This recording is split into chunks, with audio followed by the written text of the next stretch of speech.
What is going on with y'all, man? It is Black Balloon, and I'm coming back with another video. So y'all already know what's going on. Alright, y'all. Now, I was gonna drop this video a couple days ago, right?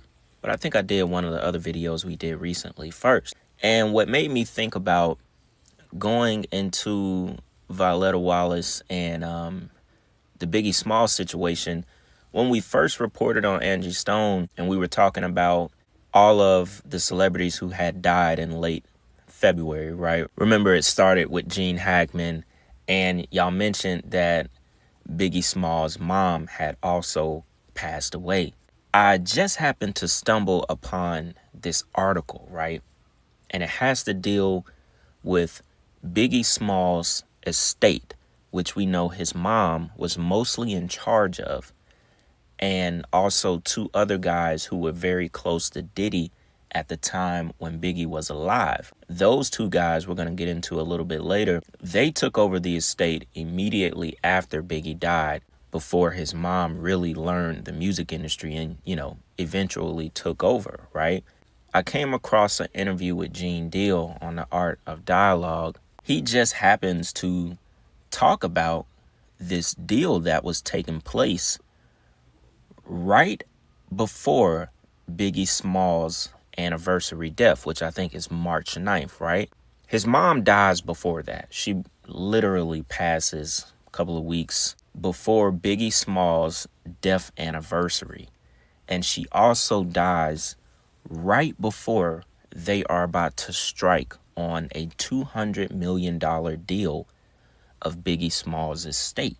So, of course, if you're thinking like I'm thinking, something seems very fishy here. Now, yes, Violetta Wallace, she was supposedly in hospice care and she was sick. Gene Deal admits to it. He says that he talked to her before she died, but the way the deal was going about, as far as the $200 million that these guys were about to rake in, along with basically this record company who was, I guess 50% a part of the deal as well, they were about to cash out, and the timing just seems very odd, right? As Biggie's, anniversary of his death is approaching, and as soon as his mom dies, guess what?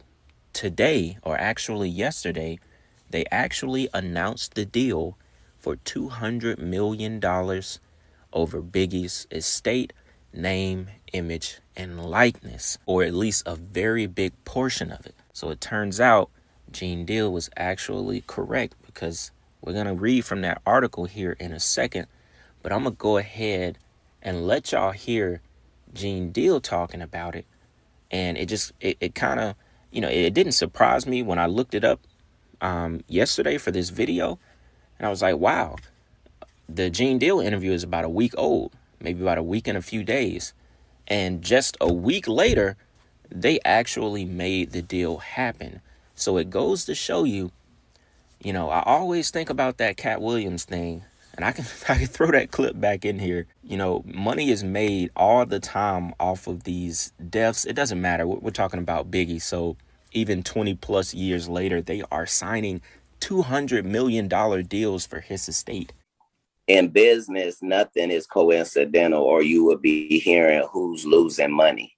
In all of these situations, it's only the artist that's losing. Somebody makes big money. When these rappers get killed, not incidental. Somebody made $100 million and now don't have to talk to that artist or none of their crew, don't have to validate none of their contracts. Now only got to deal with the mama, only got to see her once a year, and it's over. And the money goes up and up and up. So they killed this $20 million guy, but they reaped $60 million in benefits. Wow. And they had some people from your city do it. Even deals like this that are on a much larger scale, that is about to put a lot of money in people's pockets who had things to do with his death, or who knows what really happened, his whole sacrifice. These people, these record labels are still making money.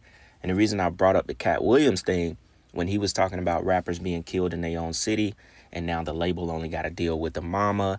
Then next thing you know, they don't have to deal with anybody because the mama ends up passing. It's just like Biggie Small's situation. Now the mom's dead, so now all of this money is just going to, these vultures who at the end of the day wanted all this money for themselves. It even makes me think about the recent news with old dude being charged with capital murder for basically putting a hit out on Mo3. It was the same thing. Y'all remember that whole wave of Mo3, Dolph, XXX Tentacion, King Von, Drakioto Ruler, all of them guys that were signed to Empire were all basically killed in their own states except King Von. And it's the same thing. The label then, they cut off contact with mostly everybody. They only have to deal with the mom. They take out this insurance on them. They make money, they make money, they make money. It really made me think about that with Mo3 because it was essentially the same thing. Essentially the same thing. They're going to continue to make money off Mo3's music no matter what is going on. And you just never even know. You never even know. Even though I'm kind of getting off topic here, you never even know if that was set up by the label. If they knew they had a little beef going on and boom, everybody got paid from getting Mo3 up out of here, who is basically going to become the biggest one out of that whole wave anyway. Anyways, y'all, we'll go ahead and jump into the clip of Gene Deal talking about this deal that was coming for Biggie's estate. All right, check this out. Man, but I gotta ask you before we get into anything, Big Mom, how you feel about her passing away? Man, I was heartbroken because she passed away, you know what I'm saying, like Miss Jones did. That was Anthony Wolf's mother. Right before her son's birthday. And Miss Wallace passed right before the anniversary of Big's death. You know what I'm saying? So I was just heartbroken because I'm thinking that she didn't want to see another anniversary of her son's death, and she didn't get the justice that she is due.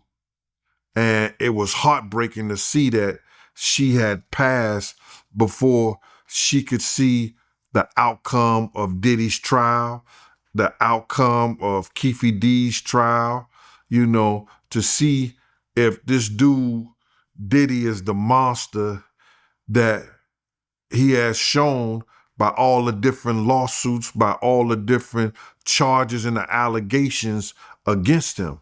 So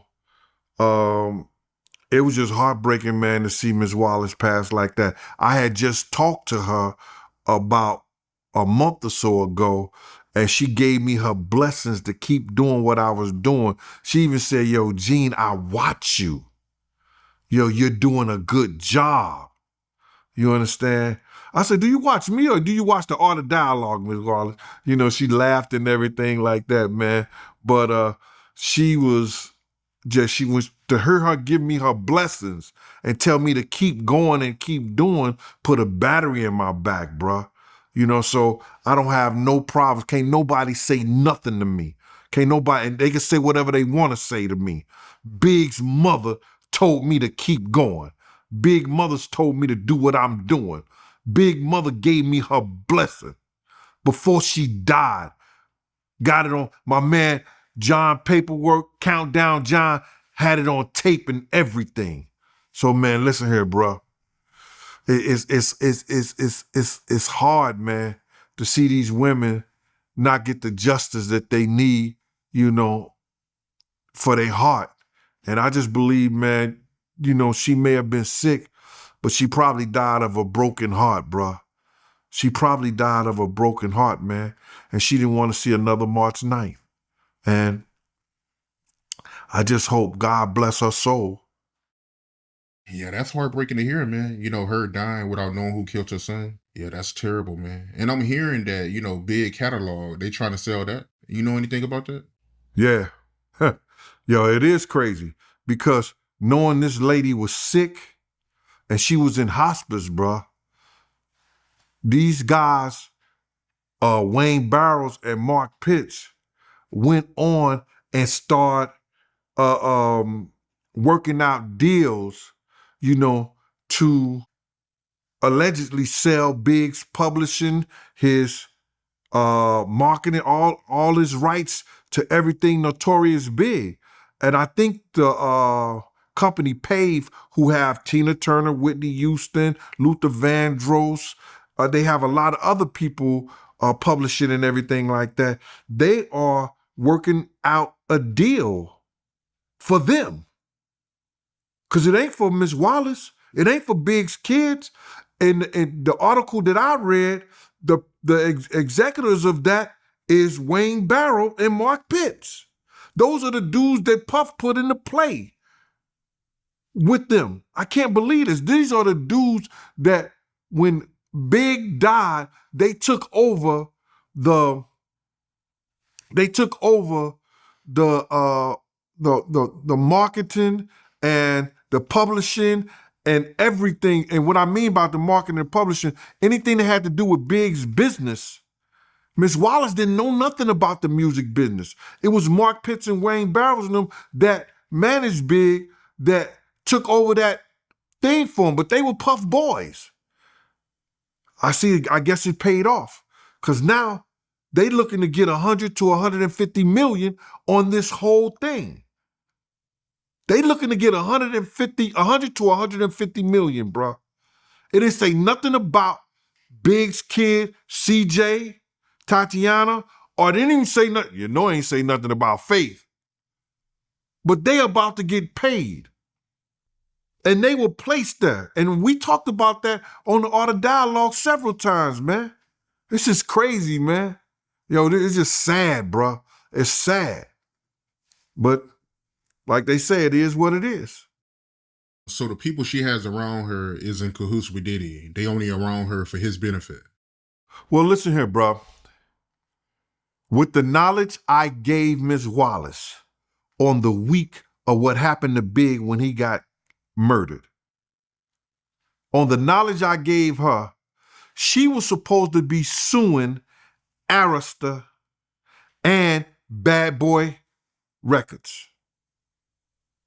She was supposed to be suing them because they was responsible for Big's safety. Arista should have gave Big enough security knowing it was the East Coast, West Coast war at that time. Bad Boy was supposed to be given East Coast, they knew it was an East Coast, West Coast war at that time. Bad Boy was supposed to be giving him enough security. Big had one LAPD and he had Paul Offord. Come on, man. Everybody know Paul wasn't gonna bust a grape in a wine. All right, so you see, that gives us a current example of the way they are vultures for this money, especially the estates of dead artists. Remember, I think the label or the company, they're called Primary Wave. Yeah, they're called Primary Wave. They have up to 50% into the estate now. They also have Luther Vandross. They have Prince. They have a couple of different artists who are now deceased who are huge names. They have Whitney Houston. They have Stevie Nicks. You know, so it gives us a very good recent example of how there's always a bid for these artists publishing and so on rights to their music after they die. We know they make so much more money after they die. This stuff is never ending. Now, obviously, I wasn't trying to compare, Biggie to Mo3's passing and all of that stuff and those other Empire label artists who died, but I'm just trying to show you this is the game that they play. And some of these artists were killed off or allowed to be killed, or as Cat Williams said it, they get people in your city to kill these artists, and now they no longer have to deal with what comes with the artists anymore. They can just rake off of the music because a lot of them were in positions where they weren't going to be at the peak that they once was. That's like XXX Tentacion. He had the dealing going with Capitol Records, Empire distribution label. he is now still the top 5 artist on Empire's label. And I'm going to assume they still own a major portion of the rights to his music. If you go on their site now, he is a top 5 artist to this day on their label. This man name, likeness, his music generates millions, I'm sure, every single year. He still gets billions of views every single year. So that gives us a really good insight into how this stuff works, especially with their estate once they die. And it just made me think of the whole Mo3 thing, because he's in the news a lot now, obviously, because of these guys, Yella Beezy, whatever, being, arrested for ordering his hit. And that's why I brought it up with that, because Dolph, Drakeo the Ruler, PNB Rock, you just never know behind the scenes or behind the label if they help push along their death a little bit faster. At the end of the day, the devil is always gonna come on the end of that deal, and you think you done got away scot-free, and boom, now your dumb ass going to jail for participating in something for a couple of million that now you probably will never see again. Disguise it all in the name of a local beef. I guess since we're on that topic, the main story is that one of Mo3 homies was killed, who was the comedian Roy Lee. Roy Lee was shot going back and forth with Yella Beezy, and they ended up catching Roy Lee at a Texaco. Shot him like in the leg or something like that.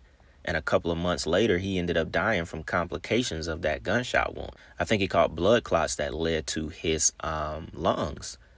So the retaliation for that comedian being killed, who was like one of Mo3's best friends, supposedly, the retaliation for that was shooting up Yella Beezy on the highway. Yella Beezy got shot multiple times on the highway. And supposedly the retaliation for that, just make this a short story, Mo3 was eventually gunned down on the highway. Once again, Mo3 was a part of Empire. So I guess, that's just the short version of that story. But, it all goes back to this label mess where you just never know what's going on. And once again, the relation to that is because a bunch of artists was on Empire who died all around the same time of each other, especially Dolph. And these labels are still seeing that money. They're still seeing that money. So just as far as Biggie holds estate thing, right?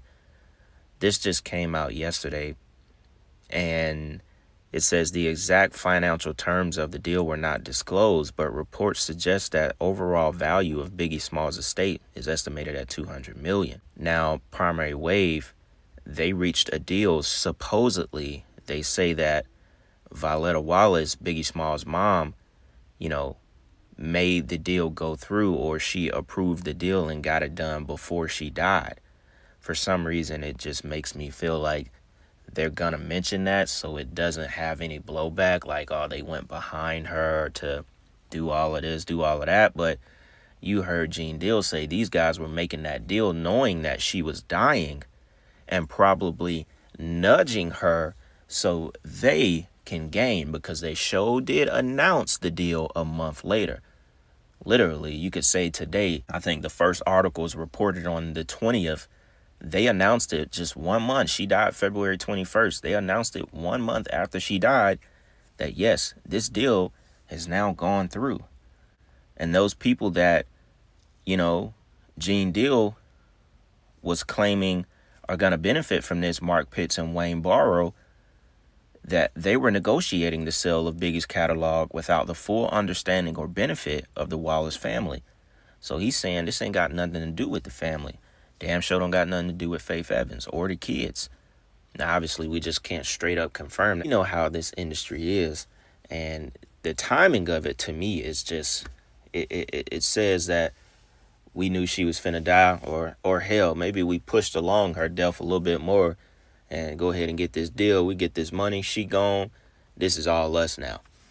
You know what I'm saying? And them being so close to Diddy the way that they was, shoot, I wouldn't be surprised if somewhere along the line Diddy get a couple million up out of this deal. Who knows? Who knows, y'all? Pretty interesting to go ahead and talk about, and kind of wraps up the people who all died around that same time. Angie Stone, Violetta Wallace, Gene Hackman, the girl, excuse me for not remembering her name, from Buffy the Vampire Slayer. I think we've kind of talked about them all now. But yeah, man, y'all let me know what y'all think about this video.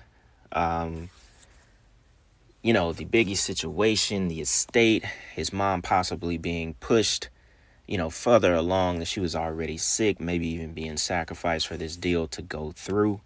The whole Empire thing, y'all know all the artists that were down around the same time, possibly insurance reasons, the Mo3 thing. I think, it all goes back to some of the same story that these artists go through after they die. So with that being said, y'all, it's Black Balloon, and I'm going to see y'all soon. I'm out.